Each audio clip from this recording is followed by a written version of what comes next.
स्वाधीनता पर्व के 78वें वर्ष में आप सभी लोगों का धाद स्मृति वन में हार्दिक स्वागत, अभिनंदन।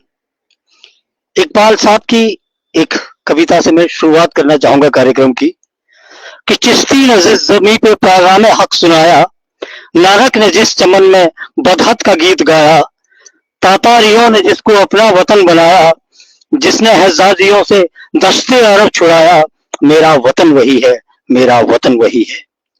सारे जहां को जिसने इल्मो हुनर दिया था, यूनानियों को जिसने हैरान कर दिया था, मिट्टी को जिसकी हक ने जर का असर दिया था, तुर्कों का जिसने दामन हीरों से भर दिया था, मेरा वतन वही है, मेरा वतन वही है। टूटे थे जो सितारे फारस के आसमां से, फिर ताब दे के जिसने चमकाए कहकशा से, बदहत की लय सुनी थी दुनिया ने जिस मकान से, मेरे अरब को आई ठंडी हवा जहां से, मेरा वतन वही है, मेरा वतन वही है। ये हमारा वतन जो बहुत संघर्ष लड़ाइयों के बाद आज जो दिन हमारे सामने है, सब लोग इसको किताबों में पढ़ चुके हैं। हालांकि हम में से शायद ही कोई होगा जिसने वो दौर गुलामी का देखा हो, लेकिन जब हम फोटो, चित्रों और फिल्मों के माध्यम से उसको देखते हैं तो हम गौरव महसूस करते हैं उन सेनानियों का, उन वीर शहीदों का, जिन्होंने आज का ये दिन हमें देखने को नसीब किया है। तो सबसे पहले मैं चाहूंगा झंडारोहण का कार्यक्रम हम शुरू करते हैं। आदरणीय नवानी जी से मेरा निवेदन रहेगा कि झंडारोहण कर आज के इस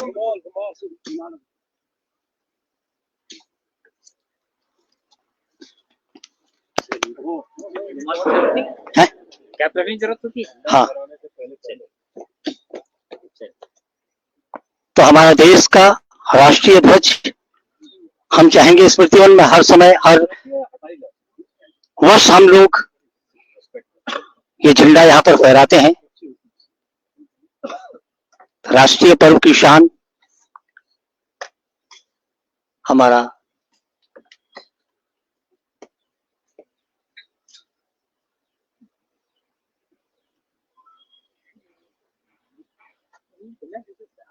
और खींच दीजिए।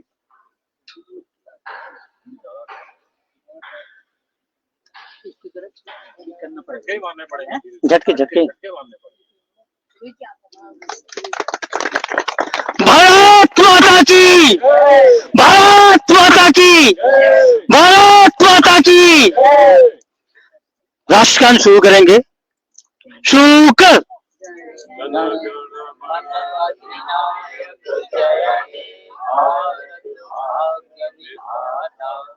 पंजाब सिंध गुजरात मराठा उत्कल गंगा विंध्य हिमाचल यमुना गंगा उच्चल जलधि तरंगा तव शुभ नामे जागे तव शुभ आशीष मागे गाये जय गाथा मंगलदायक जय हे भारत भाग्य विधाता जय हे जय हे जय हे। धन्यवाद। ये उत्सव सब अपने अपने स्थान ग्रहण कर लीजिए। पहले हम लोग याद करें अपने स्कूल के उन दिनों को। हम लोग ज्यादातर लोग पहाड़ के उन क्षेत्रों से जी करके यहाँ पर आए हैं शहरों में, तो वो उत्सव धर्मिता जो हमारे स्कूल के दिनों में थी, और उसको याद करेंगे कि किस तरीके से 2-3 दिन पहले से हमारी केवल ड्रेस की तैयारी होती थी कि कम से कम 15 अगस्त या 26 जनवरी को हमारी ड्रेस सबसे अलग दिखनी चाहिए। हालांकि जूते बहुत कम लोगों के पास उस समय होते थे और प्रेस करने का कोई साधन उस जमाने में नहीं हुआ करता था। एक बार मैंने शांति भाई से जिक्र भी करा था कि कई लोग तो गांव में बूढ़े जो दर्जी भी होते थे, वो इस अंगूठे के नाखून को इसलिए नहीं काटते थे, वो प्रेस में क्रीज का काम करता था और सिरहाने ही हम लोग कपड़े रखते थे ज्यादातर कि हमारे कपड़े में थोड़ा सा जो सिलवटें हैं वो कम दिखे। और सुबह उठ करके प्रभात फेरी में जाना, हालांकि उस समय स्कूल बहुत दूर हुआ करते थे और एक लड्डू के अलावा कुछ भी नहीं मिलता था, या कई जगह गुड़ और तिल मिलता था खाने को। और या बहुत जो हमारे ऊंचाई वाले स्कूल थे वहां पे आलू के गुटके बनते थे। हमारे प्राइमरी लेवल में हमने आलू के गुटके ही खाए क्योंकि हमारे वहां आलू बहुत ज्यादा होता था, मिठाइयों की दुकान नहीं थी। तो वो उत्साह धर्मिता जो उस समय थी वो शायद धीरे धीरे कम हो गई है राष्ट्रीय पर्वों में, जो मुझे देखने को जो मिलता है। तो मैं चाहूंगा आज के अवसर पर पहले किसी का वक्तव्य ले लिया जाए कि अगर कोई आप में से आज के इस पर्व पर दो शब्द संबोधन हमारे बीच में रखना चाह रहा है, स्वेच्छा से।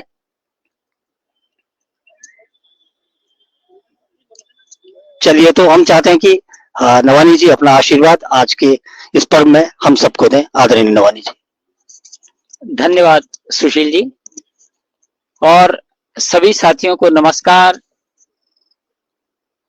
और स्वतंत्रता के 78वें वर्ष पर इस समाज के लोगों को, इस राज्य के लोगों को, इस देश के लोगों को बहुत बहुत शुभकामनाएं। ये जो दिन है हम इसलिए याद करते हैं कि अतीत के बिना भविष्य नहीं होता। अगर हम अपने अतीत को भूल जाते हैं तो हम स्वयं को भूल जाते हैं। 15 अगस्त के दिन को हम कई वर्षों से मनाते आ रहे हैं और हमारा जो या इस देश का, इस समाज का, आम जन का जो विचार है उसमें इस बात को लाना है कि हमारे पूर्वजों ने इसको एक देश बनाने में कितना खोया, कितना संघर्ष किया, और जिस दिशा में एक समग्र समाज के विकास की बात की जाती है, क्या ये उस दिशा में बढ़ रहा है? तो निश्चित रूप से हमें आत्मालोचन करने की जरूरत पड़ती है। तो 15 अगस्त को हर वर्ष मनाना, उसे याद करना, न केवल अपने उन स्वतंत्रता संग्राम सेनानियों का स्मरण करना है, बल्कि अपने भविष्य की दिशा को निहारना भी है। आज हमारा देश, मैं समझता हूं कि लगातार प्रगति कर रहा है, तीसरी अर्थव्यवस्था बनने की ओर अग्रसर है। हमारे देश में गरीबी का उन्मूलन हुआ है, और होता यह है कि हम इसे महसूस नहीं करते, कम करते हैं। लेकिन अगर हम ओवरऑल या समग्रता से अपने देश को देखें, समाज को देखें, तो हमारे में जो परिवर्तन दिखाई देते हैं वो ये दिखाई देते हैं कि हमारा एजुकेशन का जो प्रसार है, शिक्षा का, वो गांव-गांव तक हो रहा है। लोगों में समृद्धि और खुशहाली आ रही है, लोगों में चेतना आ रही है। सबसे बड़ी बात कि लोगों में चेतना आ रही है। एक चेतना उन लोगों में थी जो स्वतंत्रता संग्राम सेनानियों में थी, वो देश के लिए मर खप गए। उनमें से हम जो लाखों लोग, उसमें जब गांधी जी 1930 में आंदोलन उन्होंने किया था तो उस समय 30 करोड़ लोग भारत के थे, बाद में 40 करोड़ हुए। लेकिन वो निर्धनतन समाज थे, इस देश के विपन्न समाज थे। वस्त्रहीनता का जो आलम था कि हमारे पास पूरा वो नहीं था। लेकिन आज उसी भारत को हम 2024 में देखते हैं, इस वर्षगांठ पर हमें अपना भारत साफ साफ बदला हुआ दिखाई देगा। हम सब कहीं ना कहीं जो खुशहाली और समृद्धि की ओर बढ़ रहे हैं। मैं समझता हूं कि ये हमारे देश में परिवर्तन होना चाहिए, हमें स्वीकार करना चाहिए, हमें अपने देश के परिवर्तनों को मान्यता भी देनी चाहिए। कई बार हमारे अंदर एक कमी है, खासकर जो विकासशील समाज होते हैं उनमें एक कमी होती है। वो आत्मालोचना की बजाय दूसरे की आलोचना बहुत करते हैं, नकारात्मकता बहुत करते हैं। लेकिन अगर किसी देश और समाज का विकास होता है, विकास करना होता है, तो उसमें सकारात्मक बने रहने की बहुत जरूरत होती है। मैं समझता हूं कि और सकारात्मकता से क्या होता है कि लोग सामाजिक पहल करते हैं, नागरिक जिम्मेदारी समझते हैं, या सामाजिक दायित्व के अनुसार कई सुंदर काम करते हैं, जिससे समाज बनता है, जिससे देश बनता है, जिससे राज्य बनते हैं, जिससे मनुष्य अच्छे मनुष्य भी बनते हैं। तो हमारा देश गांधी जी से लेकर, नेहरू जी से लेकर तमाम उन नेताओं को जिन्होंने इस देश के लिए संघर्ष किया और वर्तमान तक जो कर रहे हैं, ये बहुत महत्वपूर्ण और कठिन कार्य है। इसके लिए त्याग की जरूरत होती है। जो हमें ऊपर ऊपर दिखाई देता है कि वो इस स्तर पर पहुंचा हुआ है, वो हर क्षण गलत ही है या उसमें कमियां हैं, तो हमें उनको नजर से हटाकर जो उसका पॉजिटिव पक्ष है उस पर न केवल चर्चा करनी चाहिए, बल्कि उसको आगे बढ़ाना चाहिए। आपको मालूम होना चाहिए कि वो जो लोग थे, उन्होंने सामाजिक पहल की थी लड़ने की। वे लोग लड़े, उन्होंने संघर्ष किया, उन्होंने गरीब भारत के आम आदमी की आवाज को उठाया और आगे बढ़ाया। जो आज यहां पर आप धाद के स्मृति वन में आप आए हैं, ये उसी तरह की एक छोटी सामाजिक पहल है। कहते हैं कोई सामाजिक आंदोलन, कोई विचार कहां पनपता है? वो ऐसे ही समाज में पनपता है जिनके अंदर चेतना होती है। धाद में इस समाज के बहुत बेहतरीन लोग एकत्र हुए हैं, जुड़े हैं, चेतनाशील हैं, दायित्वों को समझते हैं, और जो दुनिया की परिभाषाएं सुंदरतम मनुष्य के वास्तविक मनुष्य होने की, विकास के वास्तविक विकास होने की, पर्यावरण के वास्तविक पर्यावरण होने की, पेड़ के वास्तविक लाभ होने की, ये सब कल्पनाएं हम सब करते हैं। और अपने इनिशिएटिव से, अपनी पहल से, अपनी सामाजिक जिम्मेदारी से, अपने नागरिक दायित्व से दुनिया के किसी कोने में, समाज के किसी कोने में, समाज के कुछ लोगों के साथ एक सुंदर दुनिया बनाने की कल्पना करते हैं। मैं समझता हूं कि धाद सिर्फ एक संस्था नहीं है। कई लोगों को गलतफहमी होती है कि संस्था है, ये उस तरह की संस्था नहीं है जैसे हम अन्य संस्थाओं को देखते हैं। ये मूल रूप में एक सामाजिक आंदोलन है, और इस सामाजिक आंदोलन ने जो कुछ क्रिएट किया है, जो स्थापित किया है, मैं समझता हूं कि वो मार्क करने योग्य है। सोशल इनिशिएटिव लेना अपने आप में बड़ा महत्वपूर्ण है। इससे जो हमारे जो समाज में है, जो उत्तराखंड का समाज है, आप जैसे पहले भारत एक विशाल सांस्कृतिक देश है, आप जानते हैं विभिन्न भाषाओं, धर्मों, जातियों, वर्गों का देश है। और जब ये बड़े वर्गों का देश है और एक समावेशी भारत बनाने की जरूरत है, लेकिन समावेशी भारत बनाने से पहले एक समावेशी समाज की जरूरत भी है। धाद एक ऐसी पहल करके समाज के विभिन्न धर्मों, जातियों और लोगों को जोड़कर एक समावेशी समाज की कल्पना तो करती है, उसके साथ ही जो रचनात्मक स्तर पर व्यक्ति का पोटेंशियल है, उसका इस्तेमाल करके बहुत सारे अच्छे काम कर रही है। और ये काम किसी व्यक्ति के लिए नहीं है, ये आपका भी नहीं, मेरा भी नहीं है, इस देश के लिए है, इस देश का है। ये इसी देश का हिस्सा है, इसी समाज का हिस्सा है, क्योंकि हम अपने भूगोल में रहकर ही काम कर सकते हैं। इस धरती में हमारी जो जगह है उसे सुंदर बनाने का काम, इस धरती में जो हमारा समाज है उसी समाज के बीच में रहकर काम करने की बात हम करते हैं और इसी को सुंदर बना सकते हैं। और यही हमारे जो कार्य की आवश्यकता भी है और कर्म की सार्थकता भी है। आज भारत जो अगर हम 50-60 साल पहले जाएं, उसमें इतनी विसंगतियां और विद्रूपताएं थी कि समाजों में आपसी सौहार्द और सद्भाव की कमी थी। समाज लड़ते थे। स्वतंत्रता के बाद जो तमाम विकृतियां थी, सामंतवाद था, जो बहुत तरह की धार्मिक विद्वेष था, वो कम हुआ है और निरंतर उसमें परिवर्तन आ रहा है। मुझे ऐसा लगता है कि अगर भारत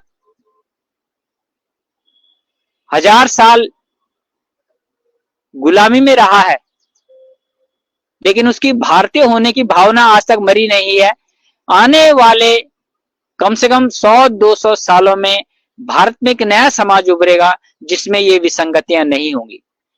सामाजिक न्याय, समानता, महिला उत्कर्ष, महिला बराबरी और सामाजिक भागीदारी इस भारत के सैद्धांतिक तत्व हैं जो उसके संविधान में उल्लिखित हैं। मुझे लगता है कि ज्यों-ज्यों भारत में शिक्षा का प्रसार होगा, ज्यों-ज्यों भारत के लोगों में चेतना का विस्तार होगा, ज्यों-ज्यों लोगों में सौहार्द और सद्भाव पैदा होगा, ये निरंतर निरंतर और निरंतर एक सुंदर, समृद्ध और मजबूत भारत का रूप लेगा। धाद आज जो भी यहां पर कर रही है, मैं समझता हूं कि एक सामाजिक उदाहरण पेश कर रही है। हम ये समझते थे कि जो धाद है एक सामान्य सामाजिक संस्था है, इसे कुछ युवा रन कर रहे हैं। दरअसल ऐसा नहीं है। कई बार क्या होता है कि हम अपने बल को आंक नहीं पाते कि हम क्या कर रहे हैं, हमने क्या कर दिया। हमारे अंदर असीम शक्तियां हैं, वो शक्ति आपके अंदर भी है। जो आप यहां पर जिस भावना से आते हैं और एकजुट होते हैं, तो इसी को सामाजिक शक्ति क्रिएट करना कहते हैं या सामाजिक शक्ति का निर्माण होता है। जिस तरह भारत में एक सामाजिक शक्ति का निर्माण हुआ और एक आंदोलन हुआ और एक दुनिया की सबसे बड़ी ताकत भारत से चली गई, इसी तरह ये छोटी छोटी सामाजिक ताकतें हैं, समाज के विद्वेष को, समाज की विसंगतियों को, समाज की विद्रूपताओं को अपने भीतर से समाप्त करेंगे। मुझे विश्वास है कि हम सब धाद वाले जिस सामाजिक सद्भाव की बात करते हैं, मित्र भाव से, आपसी सहयोग से, सामाजिक पहल से दुनिया में कुछ बेहतर कोशिशें करेंगे और इस देश को, इस राष्ट्र को समृद्ध और खुशहाल बनाने में अपना योगदान देंगे। मुझे लगता है कि हमारा जो धाद की जो दिशा है वो पूरी तरह सही जा रही है, लेकिन कई बार क्या होता है कि हम अपना आकलन नहीं करते। जैसे भारत ने सदियों तक अपना आकलन नहीं किया कि उसकी क्या स्ट्रेंथ है, हमारी सिविलाइजेशन क्या है, सभ्यता किसे कहते हैं। हमें सभ्यताओं की परिभाषाएं नहीं आती और हम भारत की सभ्यता की परिभाषाओं को भूल गए कि भारतीय समाज ऐसा बना है तो क्यों बना है। सभ्यता मनुष्य के अनुभव से बनती है। हम सब पहले जंगलों में रहा करते थे, सारी दुनिया रहा करती थी। जिन मनुष्यों को यह समझ आया कि जंगली जानवरों को मारना गलत है, उन्होंने कहा कि नहीं, मांसाहार नहीं करना, तो वो सिविलाइजेशन का एक पार्ट है, उन्होंने गलत समझा। जैसे पहले मनुष्य आपस में ही किसी को रिश्तेदार नहीं मानकर पशुवत व्यवहार करते थे, उन्हें बाद में समझ आया कि नहीं, हमारी माँ है, बहन है, भाई है। इस तरह के व्यवहार को सभ्यता कहते हैं। फिर उन्होंने कुछ अच्छी चीजें बनाई, खुशियां ढूंढी, तो एक सिविलाइजेशन का निर्माण हुआ जिसे भारतीय सभ्यता कहते हैं। इसको बहुत गहराई से समझने की जरूरत है। अब ठीक यही बात है कि मनुष्य को सकारात्मक और अधिक सभ्यता की ओर ले जाना है, तो सामाजिक जो पहल होती है वो भी एक शिष्ट समाज, सभ्य समाज के निर्माण की बात कहती है। हम जो यहां पर कह रहे हैं, जो यहां पर कर रहे हैं, या जो कुछ भी एक्टिविटीज हम करते हैं, गतिविधियां करते हैं, उससे हमारे एक समाज का निर्माण हो रहा है। और ये आपको एहसास भी नहीं होता कि आपकी गतिविधि का जो इम्पैक्ट है, सोशल इम्पैक्ट जिसे कहते हैं, वो समाज पर पड़ता है। समाज इससे प्रेरित होता है, इससे मोबिलाइज होता है, गतिशील होता है और मोटिवेट होता है। मैं समझता हूं कि हम दुनिया को नहीं बदल सकते, लेकिन अगर इस दुनिया में 10 लोग बदलते हैं तो ये धात की सार्थकता है, आपकी सार्थकता है, हमारी सार्थकता है। मैं पुनः इस पावन पर्व पर स्वतंत्रता के 78वें वर्ष में आप सभी को जो यहाँ पूरी समर्पण के भाव से बैठे हैं, जो सामाजिक पहल आप करते हैं, उसको प्रणाम करता हूं और इस देश के स्वतंत्रता संग्राम सेनानियों को नमन करता हूं, जिन्होंने हमें इस देश के निर्माण का, इस समाज के निर्माण का और अंततः एक भारतीय जो सभ्यता थी उसके निर्माण का, क्योंकि हम एक विचारों का देश हैं, हम केवल भूगोल नहीं है, विचारों का देश है, इसके निर्माण का मार्ग प्रशस्त किया। मैं उन सभी वीरों को नमन करता हूं और भारतीय ध्वज को और भारतीय राष्ट्र को सलाम करता हूं। नमस्कार, जय हिंद। धन्यवाद नवानी जी। तो मैं चाहूंगा कि अब नीचे से ही हम लोग ओपन सेशन करते हैं। अगर कोई अपने विचार हम लोगों के बीच में साझा करना चाहे आज के इस अवसर पर तो स्वागत है।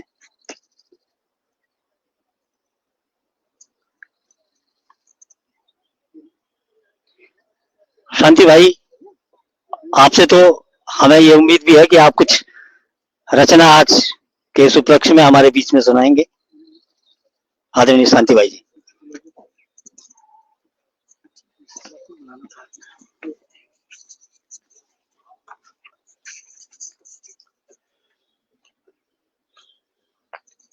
स्मृति वन के इस प्रांगण में आप सभी का मैं शांति प्रकाश जिज्ञासु धात की ओर से, लोक भाषा की ओर से और धात परिवार की ओर से आप सबका स्वागत करता हूं। और इस समय इस प्रांगण में जितने लोग आए हुए हैं, सबका बहुत दूर दूर से, भाई साहब धुमाकोट से आए हुए हैं, महेंद्र ध्यानी जी, हमारे डीसी नोटियाल साहब बैठे हुए हैं, सभी लोग कर्मठ कार्य करता है। एक एक व्यक्ति एक एक संस्था के बराबर है, ये आप लोग जान रहे हैं। और मुझे लगता है कि एक दूसरे की ताकत हम अच्छे भले जानते हैं, सब ठीक, बहुत अच्छे से काम हो रहा है। और ये स्मृति वन आज हमारे उन सपनों का, जो ये इस जमीन को देखिए और इस जमीन को देखिए, दोनों में अंतर है। पहले ऐसे ही था, आज ग्रीनरी हो गई है। तो ये सब एक समाज के प्रति हमारा दायित्व भी है, हमारा कर्तव्य भी है कि हम जो कर रहे हैं उसका आगे भविष्य में हम आखिर दे के क्या जाएंगे। हमने तो लगभग अपना टाइम ठीक ठाक निकाल रहे हैं, थोड़ा सा जितना बचा हुआ उसको भी निकाल लेंगे, लेकिन अगली पीढ़ी को हम दे के क्या जा रहे हैं। जैसे आपने देखा कि पूरे महीने भर धाद का हरेला अभियान अभी भी चल रहा है। मैं सैल्यूट करता हूँ उन सभी कार्यकर्ताओं को, जिसमें आशा जी हैं, जिसमें नीना जी हैं, जो अपने सभी लोग जो इससे जुड़े हुए हैं। रात दिन, मैं तो समझता हूँ कि रात भी दिन भी 24 घंटे ये इनके दिमाग में वही है, पेड़ लगाना पेड़ लगाना। तो ये बड़ी अच्छी बात है। तो लेकिन इसमें ये जरूर है कि जो नहीं आ पा रहे हैं उनका पूरा सहयोग, पूरा सपोर्ट, पूरा मॉरली आपके साथ खड़े हैं। और आज जैसे कि आपने नवानी जी ने कहा कि 77 वर्ष हमने पूरे कर लिए, 78 वर्षगांठ हमारी है। और भारत जो है इस ढंग से हम तरक्की बहुत आगे आए हैं। तब से देश जब आजाद हुआ था तब की स्थिति और थी, आज की स्थिति और है। और देश ने बहुत तरक्की की है, ऐसी तरक्की हमारी आगे बराबर चलती रहे। और मैं सब लोगों को बस एक बार धन्यवाद देता हूं कि आपने यहाँ पर आए और जिस ढंग से भी हमने आज करा, देश का मान ध्वजारोहण हमने किया है। इसका समय ठीक है आगे पीछे हो जाता है, लेकिन सामाजिक संस्थाएं हैं तो अपने में कई सारे काम हुए। भारत सरकार के लिए 8:30 बजे है, बाकी हमारे लिए थोड़ी छूट हम सरकार से भी चाहते हैं और वो हो ही जाती है। तो बहुत बहुत धन्यवाद आपका। और सुशील जी को मैं माइक देता हूँ। बहुत धन्यवाद सर आपका। आपन कविता नहीं सुना एक?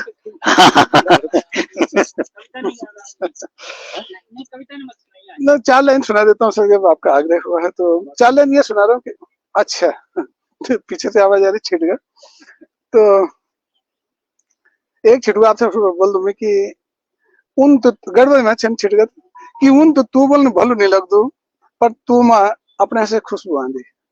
उन तो वैसे तो तू बोलना अच्छा नहीं लगता, लेकिन तू बोल अपने से खुशबू आंदी और आपसे तो आप बहुत बड़ा हुए जनदन, आप और मेरा बीच दूरी बढ़ जाती।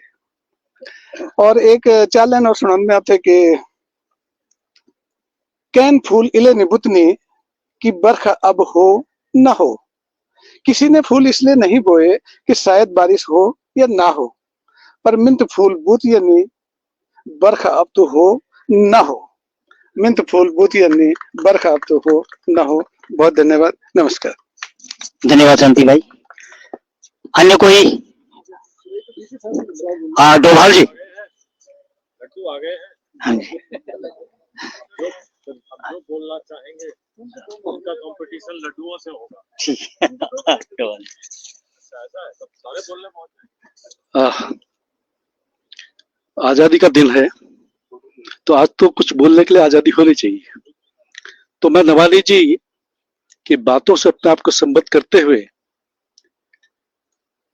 आजाद भारत के 78वें वर्षगांठ की आप सब लोगों को शुभकामनाएं देता हूं। नवानी जी ने विस्तार से बताया कि इन 78 वर्षों में भारत के विकास की जो गति है वो एक लंबी गति रही है। हम सब जानते हैं जिस समय देश आजाद हुआ तो हमारे खजाने खाली थे, और जो पैसे से कमजोर हो वो परिवार, वो व्यक्ति अपने आप को बहुत कमजोर महसूस करता है।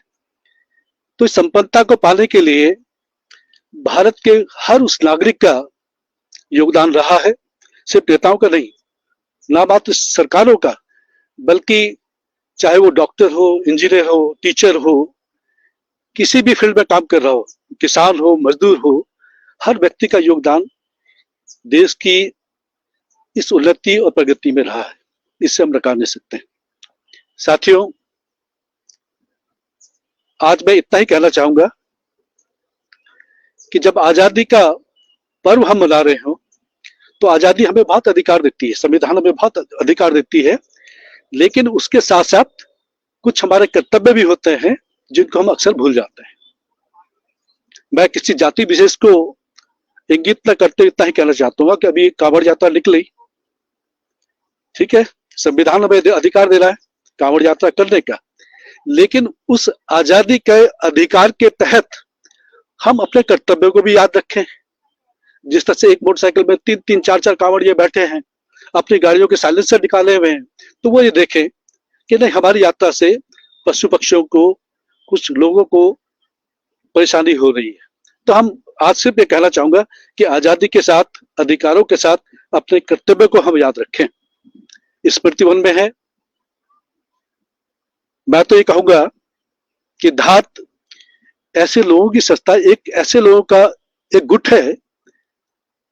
उससे पहले मैं थोड़ा सा क्लियर कर दूं कि आप बुरा ना मान जाए कि किसी भी लक्ष्य को पाने के लिए एक जुनून, एक पागलपन की आवश्यकता होती है, और वो जुनून और वो पागलपन, एक पागलों की टोली में आपको देखता हूं कि आप बिल्कुल पागल हो गए, जुनून है आपके अंदर कि नहीं हमें बहुत कुछ करना है।